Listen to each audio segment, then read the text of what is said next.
የከተማችን ሌማት የከተማ ግብርና በእንስሳትና ዶሮ እርባታ በጓሮ አትክልት ልማት በንብ ማነብና መሰል ተግባራት የሚተጉ ግለሰቦች ተሞክሮ ይዳሰስበታል። የከተማችን ሌማት የባለሙያዎች ምክር ሐሳብ እንዲሁም የግብርና መረጃዎች ይቀርብበታል። በአዲስ አበባ አርሶ አደርና ከተማ ግብርና ኮሚሽን ከአዲስ ሚዲያ ኔትወርክ ጋር በትብብር እየተዘጋጀ በ15 ቀን አንድ ጊዜ ቅዳሜ ምሽት ከ12 ሰዓት ተኩል እስከ 1 ሰዓት በኤፍኤም 96.3 ሬዲዮ ይቀርባል። የከተማችን ሌማት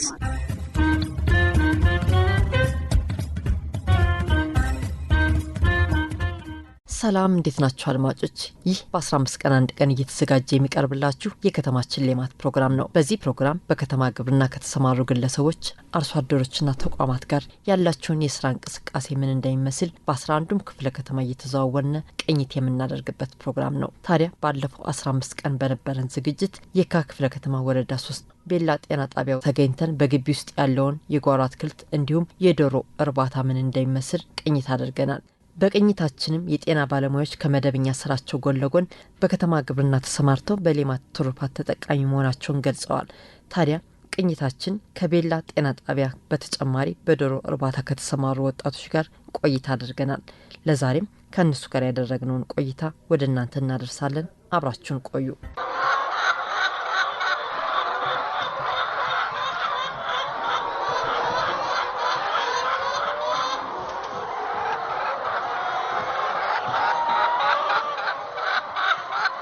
አድማጮች የካ ክፍለ ከተማ ወረዳ 3 በሚገኘው በከተማ ግብርና ከተሰማሩ ግለሰቦች እየተዘዋወርን ቅኝት እያደረግን እንገኛለን። አሁን ደግሞ ከአንድ ግለሰብ ጋር ቆይታ እናደርጋለን።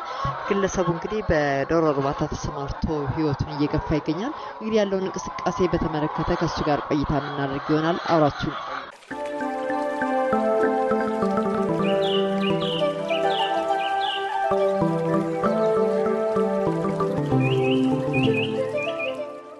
ሰላም እንዴት ነው? አለሁ እግዚአብሔር ይመስገን አለሁ ደህና። ከስምር ጀምሮ ሲሳይ መስፍን እባላለሁ። እዚሁ ወረዳ ነዋሪ ነኝ። በዶሮ እርባታ ተሰማርተህ ህይወትህን እየገፋ ትገኛለህና እንዴት ነው መቼ ጀመር?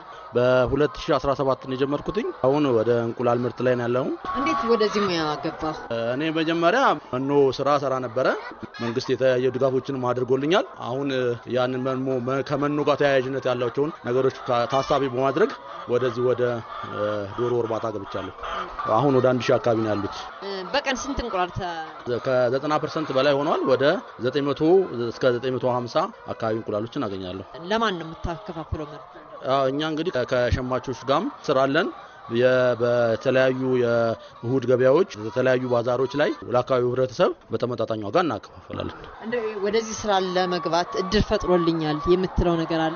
አዎ የተለያዩ ሰዎችን አይ ነበረ። በወረዳችንም በሌሎችም ወረዳዎች ላይ እዚህ በከተማ ግብርና ላይ ውጤታማ የሆኑ ሰዎችን በማየት ነው ያው ወደዚህ የገባሁት። ከገባ በኋላ ግን እንዴት አገኘው የዶሮ እርባታ? መልካም ነው። የተለያዩ ችግሮች የመኖ ችግሮች አሉ። አንዳንዴ በራሱ ስራው ትንሽ ከበድ ይላል፣ ግን እሱን ያው መቋቋም ያስፈልጋል። እሱ ተቋቁመን አሁን ያለንበት ደረጃ ላይ ነን። እንግዲህ አካል ጉዳተኛ ነህ፣ በሁለት ክራንች ነው የምትሄደው።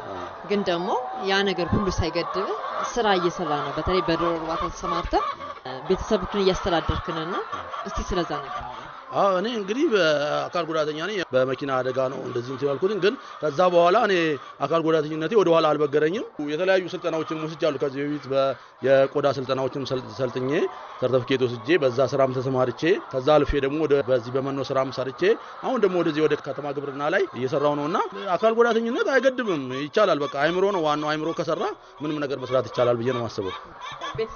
ቤተሰብ አለኝ። 3 ልጆች አሉኝ። ልጆቼን አስተዳድራለሁ፣ አስተምራለሁ።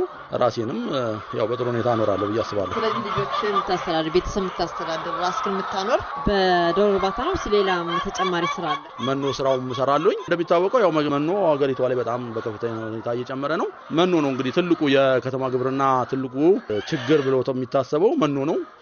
አሁን ትስስር አለ ከሙሌ ከሚባል የመኖ አምራች ጋር ትስስር አለ፣ ግን በቂ አይደለም። ውድ ነው ቢታይ ብዬ ነው የምለው። መኖ ታከፋፍላለህ? ማከፋፈል ሳይሆን መቸርቸር ነው። አሁን ግን እሱ ስለተወደደ በዛን ያህል ደረጃ አይደለም ያለው። አሁን ዋናው ስራዬ ግን የዚህ የዶሮ እርባታው ነው። ከዶሮች ጋር ማር ስሜቱ ምን ይመስላል? በጣም ደስ ይላል። መጥቶ መጎብኘቱ ራሱ በጣም ደስ ይላል። እኔ ሳላያቸው አሉልም አላድርም። መጥቼ እዚህ ጋር ሁላ ወንበር አስቀምጬ ብዙ አያቸዋለሁ። ደስ ይላል። መልካም ነው። እንቁላል የሚሰበስብ አንድ ሴት አለችና ለምን ያህል ሰው የስራ እድል ፈጥራለች? እሷ በቋሚነት ከማህበሩ ጋር አብራ የምትሰራ ነች። በተለያዩ ጊዜ የሚመጡ ሰራተኞች አሉ እንዳስፈላጊነቱ ማለት ነው። ሰው ይመጣል። ለምሳሌ ጽዳት ሲያስፈልግ የተለያዩ ነገሮችን እዚህ ሰው ተጨማሪ ሰው ኃይል ሲያስፈልግ ሰው እናመጣለን። ወረዳ በኩል የሚደረግላችሁ ድጋፍ ክትትል? በወረዳውም በክፍለ ከተማም በኩል ከመጀመሪያው ጀምሮ የሙያ ስልጠና ሰጥተናል። በወረዳው በኩል ያሉት በዘርፉ ያሉ ሙያተኞች የተለያዩ ድጋፎችን ያደርጉልናል፣ ያውልናል። ይሄ ነው እንደው የክፍለ ከተማ ግብርና ትኩረት መሰጠቱ ምን ያህል ጠቅማቸዋል? በጣም መልካም ነው። አሁን የተለያዩ ሰዎች እንግዲህ በስራ አጥተናል ብለው የሚቀመጡ ሰዎች እንደው ወደ መንግስት ጠጋ ብለው ይሄንን ዘርፍ ቢያዩት መልካም ነው ብዬ አስባለሁ። መንግስትም የተለያዩ ድጋፎችን ያደርግላቸዋል እና እኛን አይቶ ቢነሳሱ ብዬ ነው ማሰበው። መጨረሻ የምታስተላልፍ መንግስት የሚለው ምንድነው? ወደፊት ቢረዳን የመኖ ችግሮችን ቢቀርፍልን። ዋናው የመኖ ችግር ነው። መኖ በጣም ውድ ነው፣ ተመጣጣኝ አይደለም ከእንቁላል ሽያጭ ጋር። ችግሮችን ቢያስተካክልን ብዬ ነው ማሰበው። የየካ ክፍለ ከተማ ወረዳ 3 አርሶ አደርና ከተማ ግብርና ልማት ጽህፈት ቤት ኃላፊ እዚህ አጠገቤ ይገኛሉ። ከእሳቸው ጋር ቆይታ አደርጋለሁ።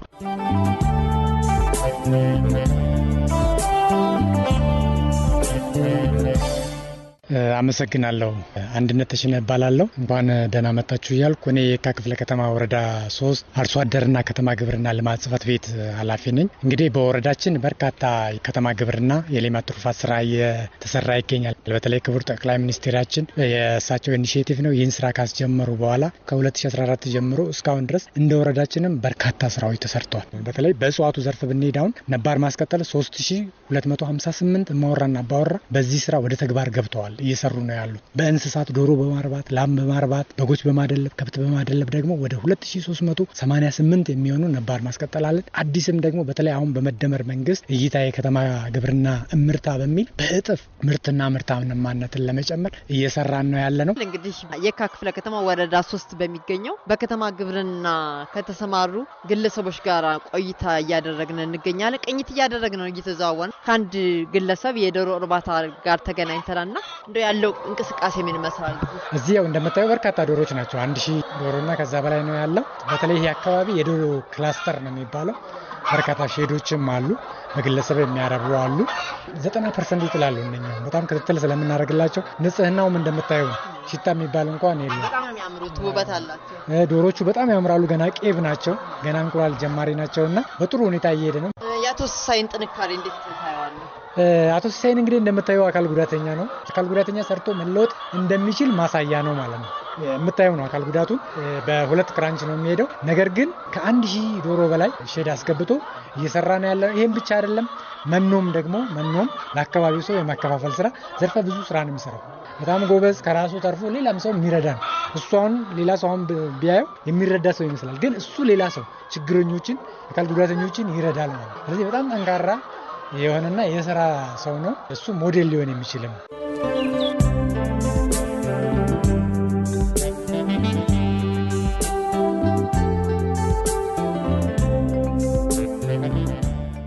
አድማጮች የካ ክፍለ ከተማ ወረዳ 3 በሚገኘው በከተማ ግብርና የተሰማሩ ግለሰቦችን ተደራጅተው እየሰሩ የሚገኙትን እየተዘዋወርን ቅኝት እያደረግን እንገኛለን።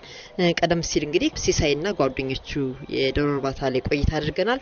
አሁን ደግሞ በሌሎች የዶሮ እርባታ ላይ የተሰማሩ ግለሰቦች ጋር ቅኝት እናደርጋለን። አብራችሁን ቆዩ። ሰላም፣ እንዴት ናችሁ?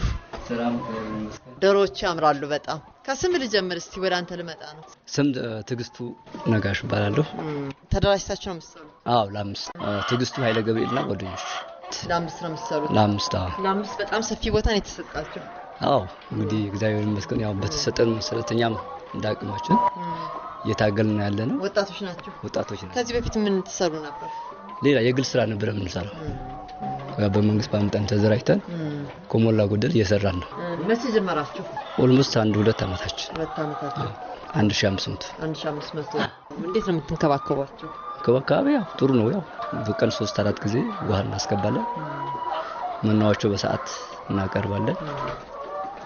እንግዲህ ያው ሰራተኛም አንድ ሁለት ቀጥረናል። የስራ እድል ፈጥረናል። እንግዲህ ወጣቶች ናቸው አምስታችሁም።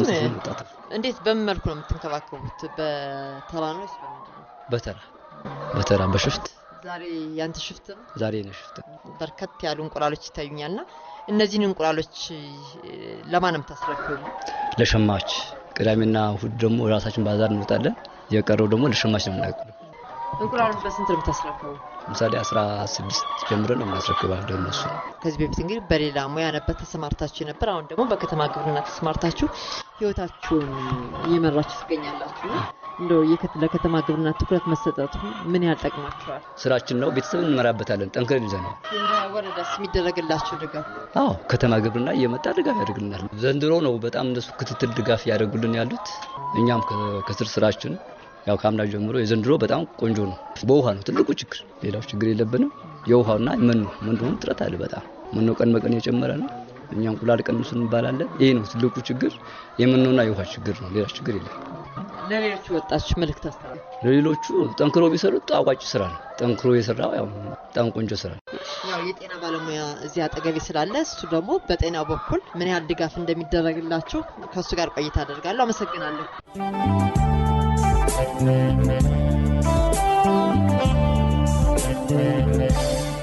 ወደ አንተ ልመጣ ነው። ሰላም እንደነሽ? ሰላም እንደነሽ? ስሜ ዘሪሁን ኢሳያስ ይባላል። የወረዳ 3 አርሶ አደርና ከተማ ግብርና ጽሕፈት ቤት የእንስሳት ሀብትና መኖ ልማት ባለሙያ እንዲሁም የጤና ባለሙያ ነኝ ማለት ነው። የካ ክፍለ ከተማ ወረዳ 3 አካባቢ በከተማ ግብርና የተሰማሩት በመንግስት ተቋማትና በግለሰብ የተሰማሩ ግለሰቦችን እየተዘዋወርን ቅኝት እያደረግን እንገኛለን። እዚህ አካባቢ እንግዲህ በርካታ የዶሮ ክላስተር አለና እንደ አጠቃላይ እንደው ምን ያህል ሙያዊ ድጋፍ ታደርጋላችሁ? ይሄ የዶሮ ክላስተር በዋናነት ሲቋቋም አጠቃላይ እዚህ አካባቢ ላይ ያለውን የዶሮ ክላስተር በደንብ ለመቆጣጠርም ክትል ድጋፍም ለማድረግ አንድ ቦታ ላይ ሲሆን ለሰው ኃይልም ቁጥብነት ካለው ባለሙያም አንጻር ውስንነት አንጻር በክላስተር ሆነው እንደዚህ አንድ አካባቢ ላይ ሲኖሩ ለክትልና ድጋፍ በጣም አመቺ ነው። ለምን አሁን የተለያዩ ቦታዎች ላይ የተራራቀ ቦታዎች ላይ ከሚሆኑ አንድ የዶሮ ክላስተር ከተቀመጠ በዛ በክላስተር መሰረት ክትልና ድጋፍ ይደረጋል ማለት ነው። ይሄ የዶሮ ክላስተር ምንድነው የሚጠቅመው? በዋናነት አጠቃላይ ለማኔጅመንት ሲስተሙን በደንብ አያያዙን ለመቆጣጠር ቁጥጥር ለማድረግ ይጠቅማል። የበሽታ አያያዙን፣ ስርጭቱን፣ የአመጋገባቸውን ሁኔታ፣ የዝርያቸውን አሁን እዚህ እንዳለ ሁሉም በክላስተር ላይ እንዳየሽው አንድ አይነት ዝርያ ናቸው ማለት ነው። ምንም የተለየ ዝርያ የለውም ማለት ነው። ስለዚህ ሁሉም አንድ አይነት ዝርያ እስከሆኑ ድረስ ያንን ምርታማነት ጠብቆ ማስኬድ ያስፈልጋል ማለት ነው። ለምሳሌ አንዳንድ ቦታዎች ላይ በሽታ ሲነሳ ይሄን ክላስተር አንድ ላይ በመቆጣጠር አንድ ቦታ ላይ እንትን ማለት ይቻላል ማለት ነው። እንደዚሁ ምርትም ደግሞ ያለውን ምርት ማሳደግ ይቻላል ማለት ነው። አመጋገባቸውን በደንብ ክትትልና ድጋፍ በማድረግ ያው ቅድም ላይ ሲገለጽ እንደነበረው እየተለካ ነው መኖ የሚሰጣቸው፣ ውሃውም በዛ ልክ ነው ማለት ነው። ስለዚህ የሱ አንዱ ለኛም አመቺነት አለው ማለት ነው። አሁን በቀጣይም እንደ ወረዳ በሌላኛው አካባቢ ላይ ደግሞ የወተት ክላስተር ጀምረናል። እሱን ደግሞ በደንብ ወደፊት አጠናክረን እናስኬዳለን የሚል እምነት አለኝ።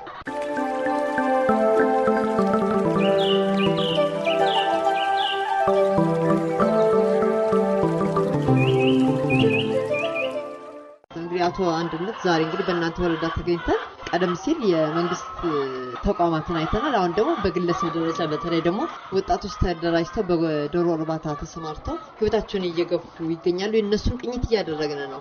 ያለውን አጠቃላይ እንደው በዚህ የዶሮ ክላስተር ምን ይመስላል? እንግዲህ ያው እንዳየሽው ነው። ይሄ በተለይ እዚህ አካባቢ የዶሮ ክላስተር ነው ያለው። ተማሪ በርካታ እንቁላል ነው ከዚህ ወደ ገበያ የሚወጣው። ለበዓል ከ80 ሺህ በላይ እንቁላሎች ወደ ገበያ እንዲወጡ አድርገናል። የአካባቢው ማህበረሰብ ደግሞ በተመጣጣኝ ዋጋ እየመጣም እንዲገዛ ደግሞ አንድ ማዕከል አካባቢ ላይ በሰንበት ገበያ ሰንዴ ማርኬት በሚል እያወጡ እንዲሸጡ ራሳቸውን እንዲደጉሙና ለስራ እድልም እንዲፈጥሩ እየሰራን ያለ ነው።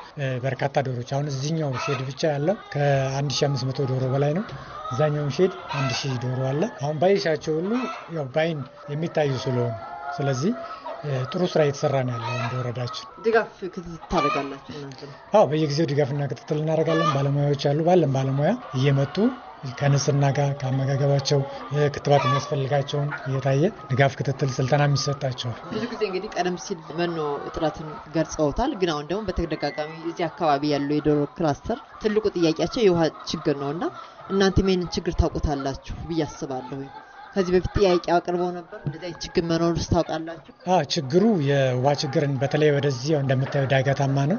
በፈረቃ ነው ውሃ የሚለቀቀውና ለውሃ ልማትም እኛም ችግሩን ነግረናል።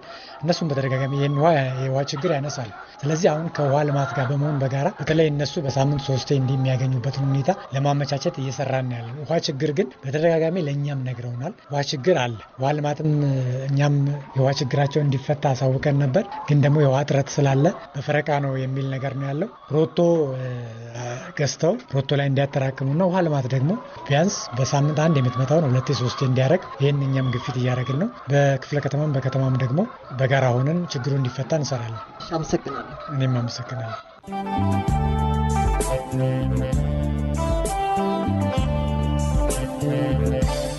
በወቅቱም አርቢዎቹ ለስራ እንቅፋት ሆኖብናል ብለው ካነሷቸው ችግሮች መካከል የመኖ ውድነትና የውሃ እጥረት ናቸው። ታዲያ በዚህ ላይ ምላሽ እንዲሰጡን ከሚመለከታቸው ኃላፊዎች ጋር ቆይታ አድርገናል። መሰረት መካሻ እባላለሁ። የካ ክፍለ ከተማ አርሶ አደርና ከተማ ግብርና ልማት ጽሕፈት ቤት ኃላፊ።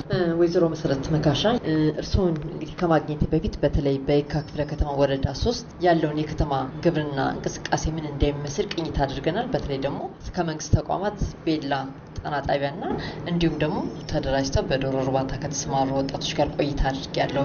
የወረዳው ጽሕፈት ቤት ኃላፊና ባለሙያዎችም ነበሩ። ግን እንደ አጠቃላይ የካ ክፍለ ከተማ ያለው ከተማ ግብርና እንቅስቃሴ ምን ይመስላል? እንደካ 12 ወረዳዎች አሉ።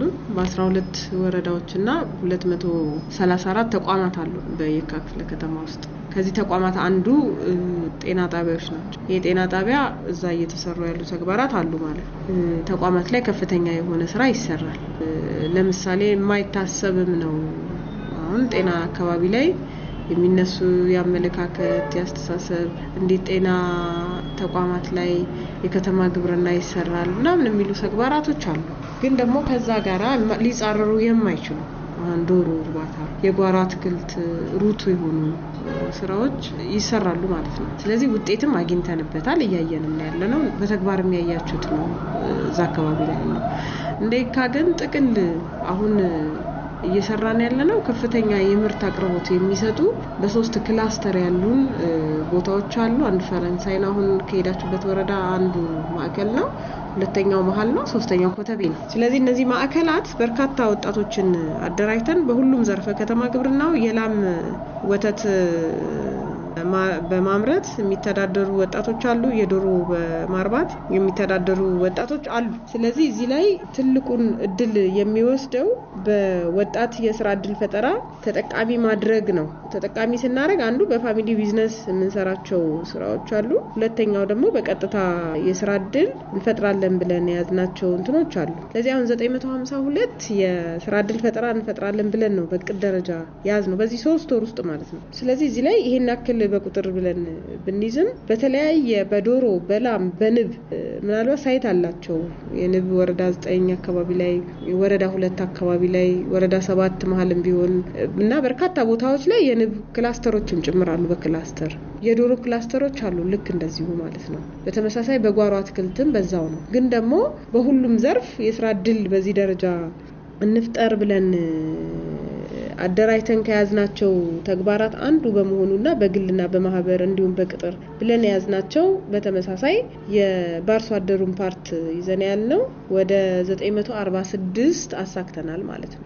ስለዚህ ከቅዳችን የተሻለ ነገር ቢኖርም ይሄን ደግሞ ምን ያክል አዋጪ ነው ፋሚሊ ራሱን ይቻል ብለን በፋሚሊ ቢዝነስ ስንወስዳቸው የዶሮ እርባታ የተወሰነ ዶሮ እኛ እንደጉማለን አቅም ለሌላቸው ምንም ችግርተኛ ለሆኑ ከዛ በኋላ እዚህ ላይ የራሳቸውን አቅምና ብድር የማመቻቸት ስራ እየተሰራ ራሳቸውን እንዲያሳድጉ ይደረጋል ማለት ነው። ስለዚህ በአንድም በሌላም የስራ እድል ፈጠራውን፣ ሁለተኛ ምርትን ማሳደግ፣ ሶስተኛ የምርት ያደገውን ምርት ደግሞ ወደ ገበያ አውጥቶ ገበያውን የመሙላት ስራ ጎን ለጎን እየሰራለን እንገኛለን ማለት ነው።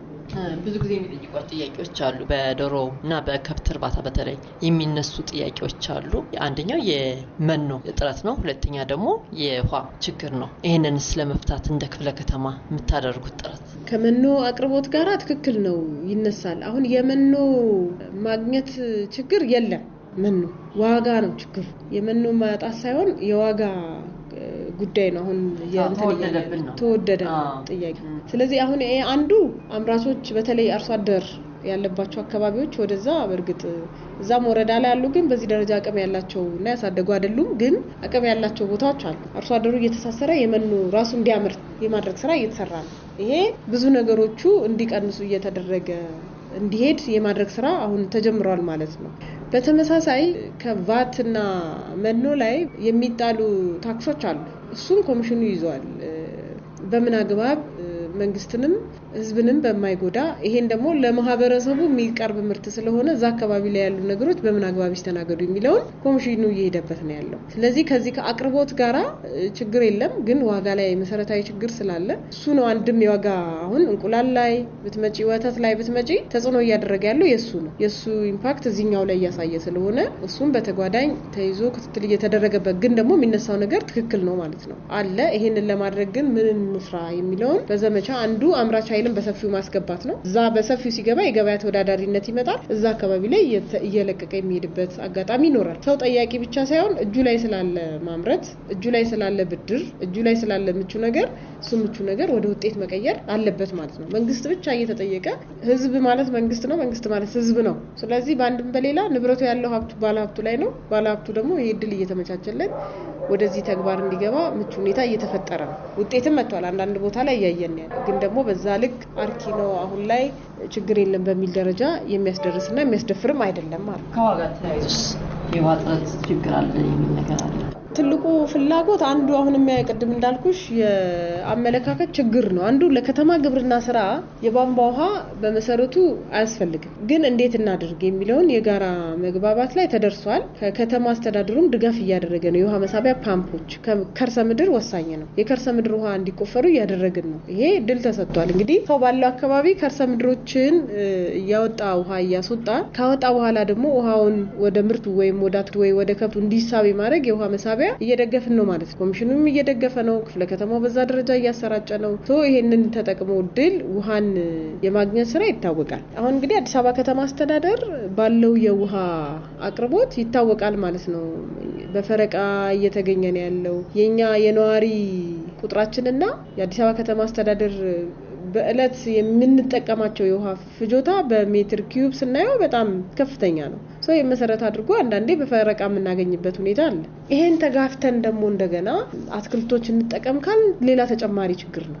ይሄንን ሶሉሽን ሊሆን የሚችለው ከርሰ ምድርን ከውሃ ልማት ጋር በመነጋገር ከርሰ ምድር ላይ ያሉ ውሃዎች እየወጡ አትክልትና ወደ ከብቶች እንስሳት አካባቢ ላይ ደርሰው ተጠቃሚ ለማድረግ ጥረት እየተደረገ ነው ያለው። ይሄም ተጀምሯል። በአንዳንድ ወረዳ ላይ አንዳንዱ ይጠይቃል ያለውን እንትን ሁኔታዎችን ታሳያለሽ፣ አቅጣጫ ታሳያለሽ፣ ያለውን ነገር ትደግፊያለሽ። ወደ ተግባር ማስገባት አንዳንድ ማነቆች አሉ።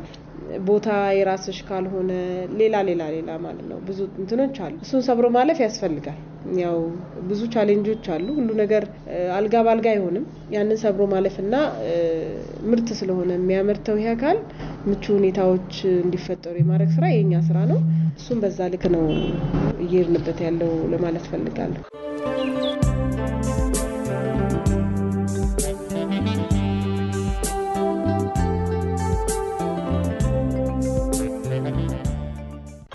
ዶክተር ደጀኔ ጌታቸው እባላለሁ። የአርሶ አደርና ከተማ ልማት ኮሚሽን የእንስሳት ሀብት ልማት ዳይሬክተር ነኝ። ከመኖ ጋር በተያያዘ እንደሚታወቀው 15% ቫት መኖ ላይ ከተጨመረ በኋላ መኖ በጥፍ ነው የጨመረው ማለት ይቻላል ማለት ነው። ከዛ በኋላ ያለው ነገር አርቢው አካባቢ ያለው ነገር ትንሽ ክራይሲስ የበዛበት ነገር ሆኖ ታይቷል። ኮሚሽናችን ደግሞ መኖን ለመፍታት የሄደበት ርቀት እጅግ ይበል የሚያሰኝ ነው። እንደሚታወቀው ብዙ የመኖ አምራች ኢንዱስትሪዎች አሉ አገራችን ውስጥ። ከነሱ መካከል አንዱ የሙሌ መኖ የሚባለው ነው ማለት ነው። ሙሌ መኖ ሁሉንም የመኖ አይነት ያመርታል። ከዚህ ከባለሀብቱ ጋር ባለው የከተማ መስተዳድር ኮሚሽናችን አርቢውን ተጠቃሚ በሚያደርግ መልኩ የተለያየ ሰነዶችና ውሎችን አድርጓል ማለት ነው። እነዚህ ውል የተፈራረመው ቢያንስ ከ800 እስከ 1000 ብር ቅናሽ ከሌላ መኖ ባሳየ መልኩ ለአርቢ ተደራሽ እንዲሆን ኮሚሽናችን ከሙሌ መኖ ጋር ተፈራርሟል። ይህንን ደግሞ ያደረገበት ዋናው ምክንያት አትሊስት አንድ መጋዘን እኛ ካለን ቦታ ላይ መጋዘን እንዲወስድና በቀን ወደ 50,000 ኩንታል የሚይዝ መጋዘን ተሰርቶ እሱ በቀላሉ ለህብረተሰቡ እንዲሰራጭ ኮሚሽናችን ያንን ስለሰጠ እሱ ደግሞ ቢያንስ ከ800 እስከ 1000 ብር ቅናሽ ባለው ዋጋ ለአርቢው ተደራሽ እንዲሆን እያደረገ ነው ማለት ነው። ይህንን ተደራሽ ለማድረግ አሁን እየተነሱ ያሉትን ኢሹ ለመቅረፍ በየክፍለ ከተማው ሸማች ማህበራቶች አሉ። ከነዚህ ሸማች ማህበራቶች ውስጥ ጥሩ እንቅስቃሴ ያላቸው የተባሉትም በየክፍለ ከተማው መርጦ ለኮሚሽኑ ያመጣውን ሁለት ሸማች ማህበራት ከሙሌ መኖ ጋር ትስስር አድርገንላቸዋል። በየክፍለ ከተማውን የሙሌ መኖ በሸማች ማህበር ሱቆች ይሸጣል ማለት ነው። ግን አሁንም በየጊዜው የመኖ ዋጋ እየጨመረ ይገኛል የሚል ቅሬታ ነው ያላቸው። በተለይ አንዳንድ አርቢዎችን እኔም የማናገር እድሉ አጋጥሞኛል። እንደውም ከመኖ መወደድ የተነሳ ለተጠቃሚው ራሱ በተመጣጣኝ ዋጋ ማቅረብ አልቻልንም። 1 ሊትር እስከ 100 እስከ 90 ሊትር ነው የምናስረክባቸውና ያንን እንኳን ለመቀነስ አልቻልንም ነው የሚሉና መኖ እንደዚህና አንተ ኮሚሽኑ በዚህ ደረጃ ርቀት ካለ እንደው በየቀኑ የዋጋ መጨመሩ ከምን ምክንያት ነው? አርቢው መስማት በሚገባው መጠን ይሄ መኖ የት ይገኛል ብሎ ያንን መኖ የመጠቀም ችግሮች አሉ ማለት ነው። ሌላው የተለያዩ ሀሳቦች በአርቢው መካከል የሚሰራጩ ሀሳቦች ይኖራሉ። ለምሳሌ ይሄ መኖ ለምንድነው ዋጋው የቀነሰው? የጥራት ችግር ስላለበት ነው የሚባሉ የተለያየ ነገሮች ይሰራጫሉ ማለት ነው።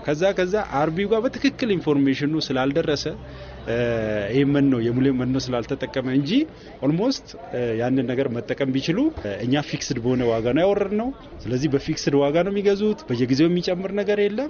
ስለዚህ ተደራሽነቱ ዛሬ ከጨረሱ ዛሬ ነው ሄዶ ማምጣት ይችላሉ። ምንም ችግር የለውም። እስከ 50,000 ኩንታል መያዝ የሚችል መጋዘን ስላለ ማለት ነው። ስለዚህ እዛ ጋር ያለው በሃውስሆልድ ሌቭል በየቤቱ ኢንፎርሜሽን በትክክል ያለ መድረስ፣ ሁለተኛ የተለያየ ሀሳቦች በተለያየ አካላት ብዙ ጊዜ ስለሚባሉ ከዛ ካልሆነ በቀር እንደሌላው በየጊዜው ዛሬ 200 300 400 ጭማሪ የሚያሳይ እንትን አይደለም። ምክንያቱም እኛ ነን ፊክስድ የምናደርገው በእኛ ዋጋ ነው ዳይሬክትሊ ታች የሚሸጡት ማለት ነው። ቢያንስ ሸማቹ እኛ ከመጋዘን ከምናወጣው 100 ብር ብቻ ጨምሮ ነው የሚሸጠው። 100 ብር ማለት ነው። ስለዚህ 100 ብር በጣም ጥቂት ነው። የፋብሪካ ዋጋ በዛ ልክ እንዲወስዱ እየተደረገ ስለሆነ ያንን ምናልባት ያልወሰዱ ሰዎች ገና ተደራሽነቱ መስፋት አለበት።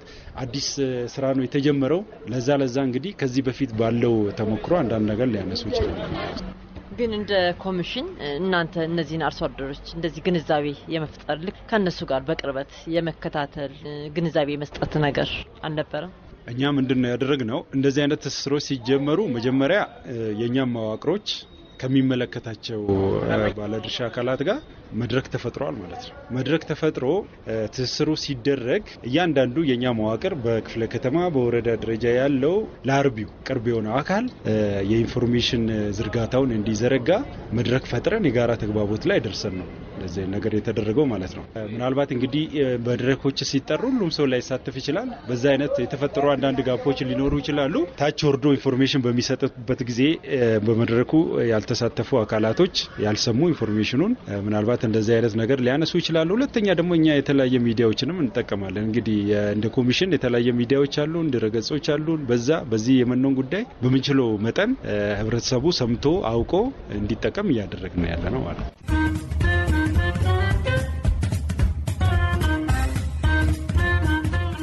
አድማጮች የካ ክፍለ ከተማ ወረዳ 3 በከተማ ግብርና ከተሰማሩ ግለሰቦች ጋር ያደረግነውን ቆይታ ነበር ወደ እናንተ ያደረስነው። ፕሮግራም በማዘጋጀት አብራችሁ የነበርኩት አልማዝ ኃይሉ። ቀሪ የኤፍኤም 96.3 ፕሮግራሞቻችን መደመጣቸውን ይቀጥላሉ።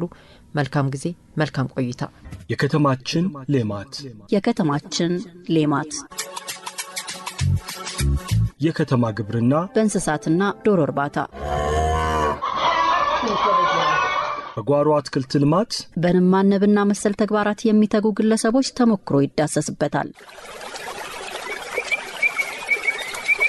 የከተማችን ሌማት የባለሙያዎች ምክር ሀሳብ እንዲሁም የግብርና መረጃዎች ይቀርብበታል። በአዲስ አበባ አርሶ አደርና ከተማ ግብርና ኮሚሽን ከአዲስ ሚዲያ ኔትወርክ ጋር በትብብር እየተዘጋጀ በ15 ቀን አንድ ጊዜ ቅዳሜ ምሽት ከ12 ሰዓት ተኩል እስከ 1 ሰዓት በኤፍኤም 96.3 ሬዲዮ ይቀርባል።